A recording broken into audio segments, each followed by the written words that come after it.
میری اطلاع یہ ہے کہ 1 بلین اور کی ڈیمانڈ آ گئی بھی ہے سعودی عربیہ سے، کیونکہ کہ ہندوستان اپنے ایگریکلچرل امپورٹس پر جو ایوریج ڈیوٹی لگاتا ہے 60%، ماشاءاللہ ابھی ہمیں سعودی عربیہ نے $1 ارب اپنے مانگ لیے، اور ہماری طرف سے کہا گیا کہ جی وہاں حالات ایسے نہیں ہیں، بولے وہ میں تو لاجک نہیں مانتا، کیونکہ ان کے ہنڈریڈز آف بلینز ہیں اور لگے ہوئے دنیا میں 0% انٹرسٹ پہ بھی، یہاں تو 3% پہ تھا، تو ہمیں چین سے مانگ کے دینے پڑے۔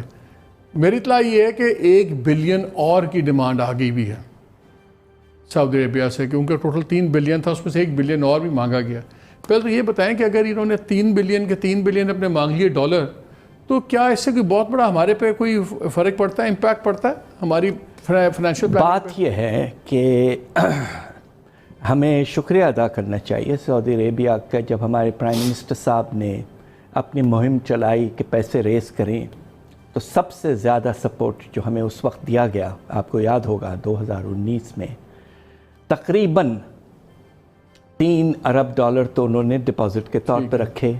اس کے بعد میں انہوں نے ہمیں 3.2 ارب کا ایک آئل ڈیفرڈ پیمنٹ فیسلٹی دیا کہ ہر سال آپ ایڈوانس میں لے لیں چیزیں، پھر ہمیں بعد میں پیمنٹ کریں۔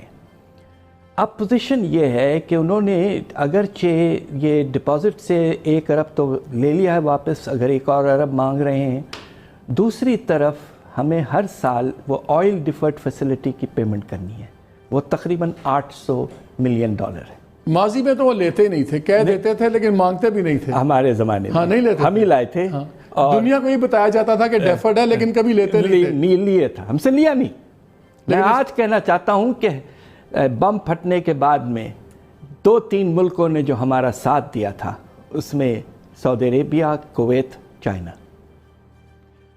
اب پوزیشن یہ ہے کہ اگر آپ کو 2 سے لے کر $3 ارب جلد سے جلد واپس کرنا پڑے تو اس سے پریشر تو پڑتا ہے، اس لیے کہ آپ کے ریزروز کی پوزیشن چائنا سے مانگ لیں گے، پہلے بھی تو مانگا جی، مگر چائنا کے ساتھ مانگنے میں یہ ہے کہ اگر کمرشل بینک سے لیتے ہیں چائنا کے تو وہ کمرشل ہوتے ہیں، 3 سال کا ہوتا ہے، اور پھر آپ کو لائبور پلس 3% تقریباً دینا پڑتا ہے، وہ بھی شارٹ ٹرم ہے، 3 سال واپس۔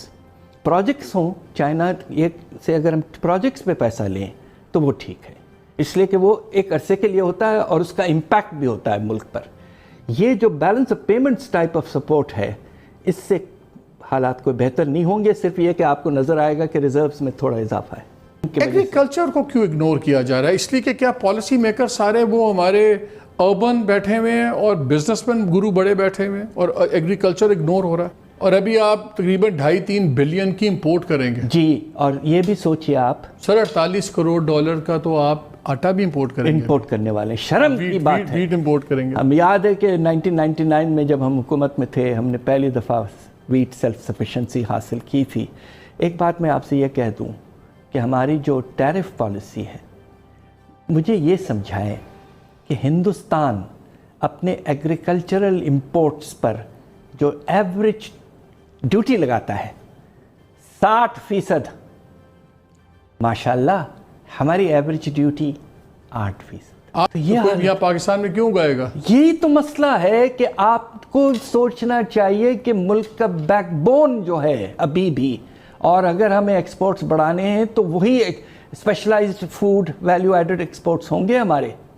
ہم آئی ٹی میں تو کمپیٹ نہیں کر سکتے۔ پرائم منسٹر باتیں کرتے ہیں، پرائم منسٹر نے مجھے یاد ہے ایک اسپیچ میں کہا کہ ہم نے چائنا سے ہی بات کی ہے، ہم ان کی ٹیکنالوجیز لائیں گے، چائنا ہمارا، اس کو ہم فزیکلی ہم چائنا کو ہی بہت ایکسپورٹ کر سکتے ہیں، agricultural exports and all that, لیکن ان کی باتیں پالیسی میں ٹرانسلیٹ نہیں ہو پا رہی۔ دیکھیے بات یہ ہے کہ یہ پاکستان میں وتھ آل ڈیو ریسپیکٹس کچھ عرصے سے، خاص طور پہ پچھلے 2 سال، امپلیمنٹیشن میں کمی رہی ہے۔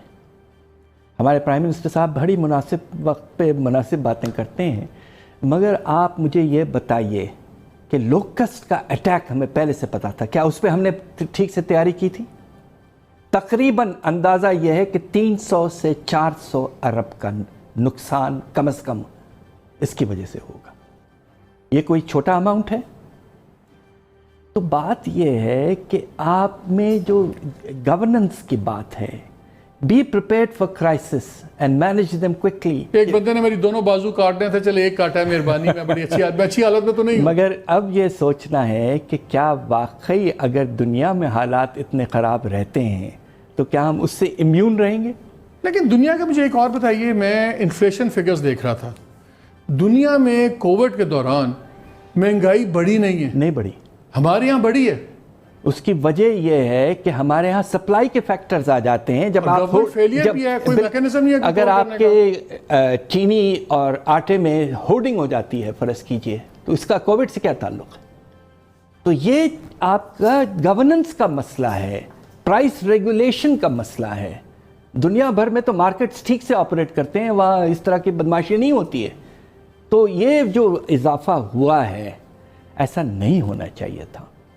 کھانے پینے کی چیزوں میں 3 چیزوں کو اگر آپ دیکھ لیں، آپ نے ٹماٹر کا ذکر کیا، بالکل ٹھیک ذکر کیا، دوسرا چینی، اور تیسرا آٹا. پیاز سر 51%، دالیں 45-50%. Absolutely. عام آدمی نے ہی کھانا اور کیا کھانا ہے. بالکل. اب پیاز ٹماٹر بھی نہیں کھائے گا. اب تو ویجیٹیبل گھی بھی آپ کا 25%. روٹی آپ کی 15 روپے ٹاپ گئی ہے، نان آپ کا ٹاپ گئی. تو یہ اصل چیز ہے. دیکھیے، ایک طرف تو آپ کے روزگاری نہ ہونے کی وجہ سے لوگ پریشان تھے، اب قیمتوں میں اضافہ ہونے کی وجہ سے 2 گنا ان پر پریشر پڑ رہا ہے. تو کیا اس وقت گورنمنٹ کیا ہونا چاہیے جس وقت نہیں ہو رہا؟ دیکھیے، گورنمنٹ کو اپنے بجٹ میں ایک نمایاں ویل ڈیفائنڈ سٹیمولس پیکج لانا چاہیے تھا. خاص طور پہ کنسٹرکشن پروجیکٹس لے آئیں، چھوٹے چھوٹے پروجیکٹس، راستے بنانے کے، سڑکوں کے صفائی کے، ایجوکیشن کی کیمپین کی. مجھے یاد ہے ایک باری یہ one of the previous government, شاید Nawaz Sharif government if I am not wrong, انہوں نے پوری نہروں کی لائننگ اور بھل صفائی شروع کی تھی، جو ایگزیکٹلی فائدہ بھی تھا اور یہ بھی ہو گیا. بالکل. بہت اس میں لیبر ابزارپشن ہوتی اور فائدہ بھی ہوتا. ایگریکلچر